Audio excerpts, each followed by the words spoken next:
তোমাদেরকে বোঝাবো present perfect tense কাকে বলে। প্রেজেন্ট পারফেক্ট টেন্সের স্ট্রাকচারটি পরিষ্কার রূপে আমি তোমাদেরকে বোঝাবো, খুব ইজি ওয়েতে তোমরা বুঝতে পারবা, একেবারে সহজ করে আমি তোমাদেরকে বোঝাচ্ছি।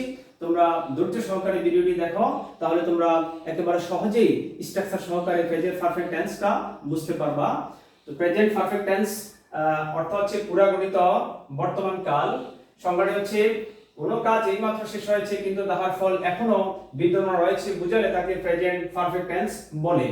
তো প্রেজেন্ট পারফেক্ট টেন্সের স্ট্রাকচারটি হচ্ছে subject plus have has plus ভার্বের ফার্স্ট পার্টিসিপল বা ভার্ব থ্রি, সংক্ষেপে ভার্ব থ্রি প্লাস অবজেক্ট। আমি আবার বলছি, স্ট্রাকচারটি হচ্ছে subject plus have has plus ভার্বের ফার্স্ট পার্টিসিপল, সংক্ষেপে ভার্ব থ্রি প্লাস অবজেক্ট। তো একটি উদাহরণ দিলে তোমরা পরিষ্কারভাবে বুঝতে পারবা। সেটি হচ্ছে যেমন আই হ্যাভ লার্নড ইংলিশ, আমি ইংরেজি শিখেছি। এখানে আইটা সাবজেক্ট, হ্যাভটা হচ্ছে অক্সিলারি ভার্ব, লার্ন হচ্ছে ভার্ব থ্রি মানে ভার্বের ফার্স্ট পার্টিসিপল, ইংলিশ হচ্ছে object. I have learned English, আমি ইংরেজি শিখেছি। I have done the work, আমি কাজটি করিয়াছি। দে হ্যাভ প্লেড ফুটবল, তাহারা ফুটবল খেলিয়াছে। হি হ্যাজ প্লেড ক্রিকেট, সে ক্রিকেট খেলিয়াছে।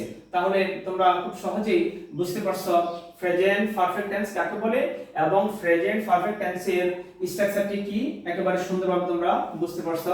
ভালো থাকবা, আল্লাহ হাফেজ।